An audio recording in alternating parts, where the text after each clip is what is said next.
Hello friends, today we will start the unit of cell adaptations, cell injury and cell death. अब इस video में अपन specifically cell adaptations देखेंगे। So what are cell adaptations? These are the reversible changes a cell undergoes to prevent injury. इसको example से देखते हैं। कोई आपको थप्पड़ मार रहा है तो आप क्या करोगे? आप बचोगे, दैट इज योर चेंज। उससे आपको क्या होगा? इंजरी नहीं होगी। ऐसे सेल भी करता है जिससे उसको इंजरी ना हो। It is to prevent injury.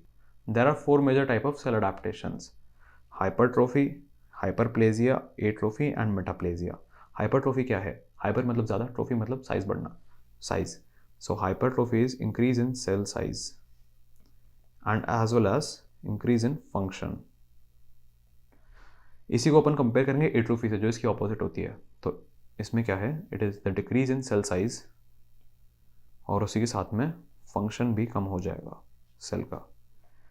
दो और हैं, हाइपरप्लेजिया एंड मेटाप्लेजिया। उनको अपन देखते हैं। हाइपरप्लेजिया, हाइपर मतलब ज़्यादा, प्लेजिया मतलब cell number. So as the name suggests, it is increase in number of cells. और आखिरी में जो बचता है मेटाप्लेजिया, इसके अंदर क्या है? एक मेच्योर सेल टाइप का डिफरेंशिएशन दूसरे टाइप के मेच्योर सेल्स में हो जाता है, दैट इज मेटाप्लेजिया। अब सारे टॉपिक्स को डिटेल्स में देखते हैं। Hypertrophy, as I told, hypertrophy में सेल साइज बढ़ रही है और उसके साथ में फंक्शन बढ़ रहा है। So the most important triggering factor is increase workload.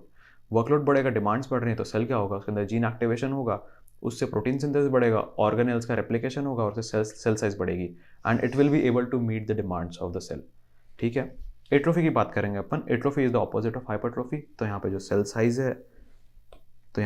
Size है वो कम हो रही है और साथ ही में फंक्शन जो है, फंक्शनल एबिलिटी भी कम हो रही है। एंड एट्रोफी का जो ट्रिगरिंग फैक्टर है, it is the most common factor, that is the disuse of organ. ठीक है। रिमेंबर फ्रेंड्स, जो नॉन डिवाइडिंग सेल्स हैं उनमें हाइपरप्लेजिया तो हो नहीं सकता, तो उनके पास अडेप्टेशन में एक ही ऑप्शन बचता है एंड दैट इज हाइपरट्रोफी। अब उन सेल्स के एग्जांपल्स हैं like heart muscle cells and skeletal muscle cells. Now what are the major examples of hypertrophy? सबसे कॉमन है, अपन जिम में देखते हैं लोग डंबल्स करते हैं तो मसल्स की हाइपरट्रोफी हो रही है, so that is the hypertrophy of skeletal muscles. ठीक है। The next example is left ventricular hypertrophy in response to hypertension. इसके अंदर क्या होगा? जो वेंट्रिकल्स हैं उनको ज़्यादा प्रेशर के अगेंस्ट ज़्यादा पावरफुली पंप करना पड़ेगा, सो it is just like increase workload. और उसके बाद आता है ब्रेस्ट ड्यूरिंग लैक्टेशन। अब जैसे आप इसके अंदर देख सकते हो, ये नॉर्मल राइट वेंट्रिकल है, ये नॉर्मल लेफ्ट वेंट्रिकल है, और जब हाइपरट्रोफी हो गई है राइट वेंट्रिकल में ज़्यादा चेंज नहीं आया, but the left ventricular wall it has grown massively. The second adaptation we have is atrophy. इसके एग्जाम्पल्स देखते हैं। So these are the examples of atrophy. Senile atrophy, that is due to ageing, denervation है, loss of endocrine stimulation, pressure and brown atrophy. So what is senile atrophy? Ageing के साथ में क्या होगा? Vessels जो है उनके अंदर एथेरोस्क्लेरोसिस हो जाएगा। एथेरोस्क्लेरोसिस क्या होगा? इश्कीमिया होगा, उससे ब्लड सप्लाई उस ऑर्गन की कम हो जाएगी और ऑर्गन में न्यूट्रिएंट्स कम मिलेंगे तो एट्रोफी होने लग जाएगी।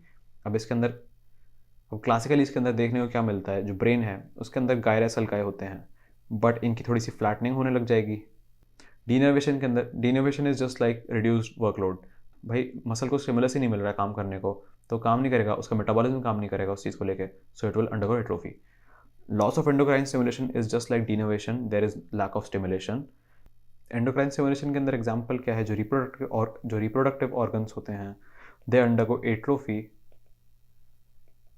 During menopause. So that is, सीधी सी बात है, इसके अंदर एंडोक्राइन स्टिमुलेशन नहीं मिल रहा है। प्रेशर के अंदर केस क्या है?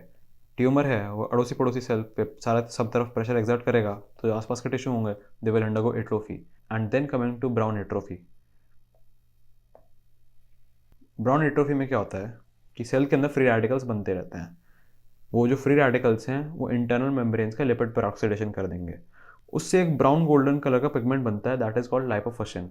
और वो पिगमेंट क्या करता है? वो न्यूक्लियस के आस पड़ोस में जाके डिपॉजिट कर जाता है and this pigment typically gets deposited around nucleus, most commonly in heart and liver cells and usually seen with ageing. तो अपने पास दो और मेजर अडेप्टेशंस बचे हैं, जो कि हाइपरप्लेजिया एंड मेटाप्लेजिया। मैंने हाइपरप्लेजिया में बताया था कि सेल नंबर इंक्रीज हो रहा है and it is actually in response to growth factors. What are the examples of hyperplasia? Endometrial hyperplasia in response to oestrogen, benign prostatic hyperplasia in response to DHT. DHT क्या है? DHT is dihydrotestosterone. It is the modified form of testosterone, just much more potent. And the next example is warts induced by human papilloma virus. Metaplasia को अपन अगली video के अंदर देख लेंगे. And coming to relation between cancer and adaptations. तो भाई cancer में देखने को क्या मिलता है? कैंसर में सेल नंबर है वो अनकंट्रोल्ड फॉर्म में बढ़ जाता है. तो कौन सा ऐसा अडेप्टेशन था जिसके अंदर सेल नंबर ही नहीं बढ़ रहा था? हाइपरट्रोफी, उसके अंदर सेल नंबर ही नहीं बढ़ता. So it is not going to progress to cancer. Then hyperplasia. Hyperplasia के अंदर क्या है कि भाई नंबर ही बढ़ रहा है, तो अगर ग्रोथ फैक्टर्स अगर कंट्रोल में नहीं है so it can lead to cancer. Atrophy का रिसेंटली देखा गया था कि even atrophy can lead to cancers. तो इसका एग्जांपल है endometrial carcinoma type 2. So atrophy can also lead to cancer. And metaplasia, इसको तो अपन अच्छे से देखेंगे. There is like wide variety आप जिसके अंदर आप देख सकते हो कि it will progress into cancer. So this is all for today. Next video में अपन मेटाप्लेजिया और बाकी हाई पॉइंट्स डिस्कस करेंगे.